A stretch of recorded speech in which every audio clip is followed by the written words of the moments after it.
बड़ी खबर यह है कि आज गुजरात में निकाय चुनाव के नतीजे आने हैं। ये पॉलिटिकल खबर बीजेपी और कांग्रेस के बीच, क्योंकि मुख्य मुकाबला नजर आ रहा है इन निकाय चुनावों के बीच में। इसके साथ ही आम आदमी पार्टी और ओवैसी की पार्टी यानी कि AIMIM भी मैदान में है।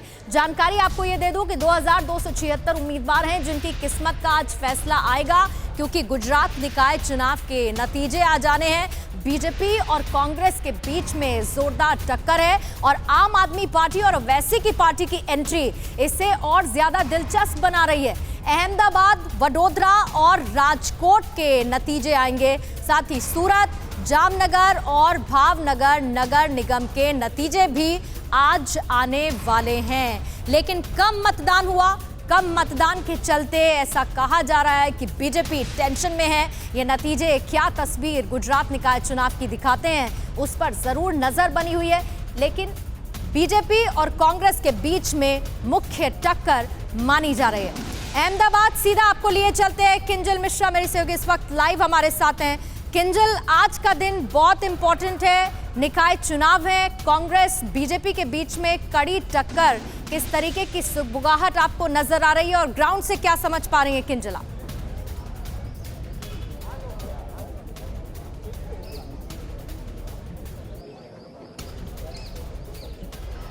देखिए पूर्णिमा, हर बार गुजरात में हमेशा ये माना जाता है कि अगर निकाय चुनाव होते हैं तो उसमें बीजेपी का होल्ड ज़्यादा रहता है, लेकिन क्योंकि इस बार अगर हम अहमदाबाद की बात कर रहे हैं तो 4% तक वो जो वोट रेशियो है वो कम रहा है। सीधी तस्वीरें आपको दिखा रहे हैं जहाँ पे हम LD कॉलेज में उपस्थित हैं, जहाँ पे 24 वार्ड्स हैं, वहाँ उनका जो काउंटिंग है वो काउंटिंग शुरू होने वाला है। जो बूथ एजेंट्स हैं, पोलिंग एजेंट्स हैं, वो भी आ चुके हैं। और आप देखिए कि किस तरह से हर जगह को ये, हालांकि क्योंकि इस बार यहाँ पे आप भी है, ओवैसी की पार्टी भी मैदान में है और उन सबके बीच में वोट प्रतिशत है वो कम हुआ है, तो ये काफी सारा चिंता का विषय भाजपा के लिए जरूर बना हुआ है। लेकिन हालांकि वो अभी भी अपना जो टारगेट था 175 प्लस उसके ऊपर अड़े हुए हैं। वो कह रहे हैं कि ये जो टारगेट है वो फुलफिल कर पाएंगे। लेकिन जो बातें हो रही हैं कि अहमदाबाद के अंदर पिछली बार बीजेपी ने 144 सीटों पे भगवा लहराया था, वो मुश्किल। अब देखिए तस्वीरें देखिए, यहाँ पे जिस तरह से काउंटिंग शुरू होने वाला है, 8 बजे का समय है कि जब काउंटिंग शुरू होगा, तो आप देखिए कि किस तरह से यहाँ पे पुलिस को भी यहाँ पे अलर्ट कर दिया गया है। स्पेशल पास इशू किए गए हैं, जिस पास के साथ ही आप अंदर जा सकते हैं।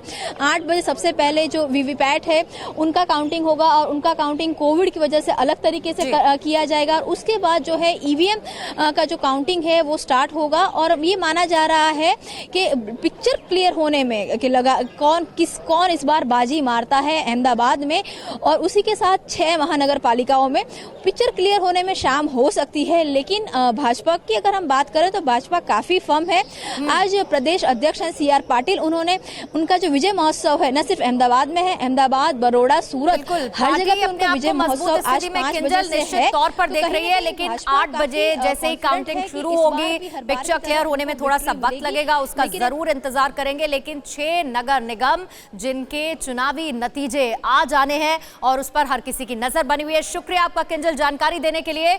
लेकिन गुजरात के ये जो चुनाव की पूरी इनसाइड स्टोरी है वो क्या बताती है, आपको समझा देते हैं कि इस चुनाव में किस पार्टी के लिए हालात कितने मुफीद नजर आ रहे हैं और किसे कितना ज्यादा खतरा अभी बना हुआ है। यानी कि गुजरात का लोकल जनादेश क्या कहता है, उसकी तस्वीर अब आपके सामने है। दरअसल चुनाव की जो खास बात देखने को मिली वो ये कि 42% वोटिंग हुई, 42% मतदान हुआ। इसका असर क्या हो सकता है? कम मतदान बीजेपी के लिए चिंता की बात है। इस तरह का ट्रेंड पिछले चुनावों में जरूर देखने को मिला है। 470 सीटों पर आम आदमी पार्टी के उम्मीदवार हैं।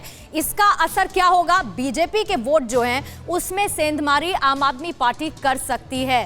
साथ ही AIMIM की भी एंट्री है, यानी कि असदुद्दीन ओवैसी की पार्टी भी इस बार गुजरात के इस लोकल जनादेश में एंट्री कर चुकी है। इसका असर यह होगा कि AIMIM कांग्रेस के वोट को काट सकती है। सभी जो 6 निकाय हैं उसमें बीजेपी की फिलहाल सत्ता है, लेकिन असर इसका ये होगा कि एंटी इनकम्बेंसी का, क्योंकि खतरा लगातार बना रहता है, वो देखने को मिल सकता है। मैदान में NCP और बड़ी संख्या में निर्दलीय भी मौजूद हैं, तो कई ऐसी सीटें हैं जिन पर ये निर्दलीय खेल बिगाड़ सकते हैं और नतीजे आने का इंतजार जरूर रहेगा। निगमों के नतीजे के बाद जो पालिका है और पंचायत के चुनाव आने वाले कुछ दिन में होने हैं और जो नगर निगम के चुनावी नतीजे आएंगे उसका असर जाहिर बात है कि जो पालिका है और पंचायत चुनाव है उस पर भी पड़ेगा। तो ये पूरा गणित जो है वो निकाय चुनाव को लेके है, जिसके लिए वोटिंग हो चुकी है और आज उसकी काउंटिंग होगी। फिक्र आपकी, सोमवार से शुक्रवार रात 9 बजे सिर्फ TV9 भारतवर्ष पर।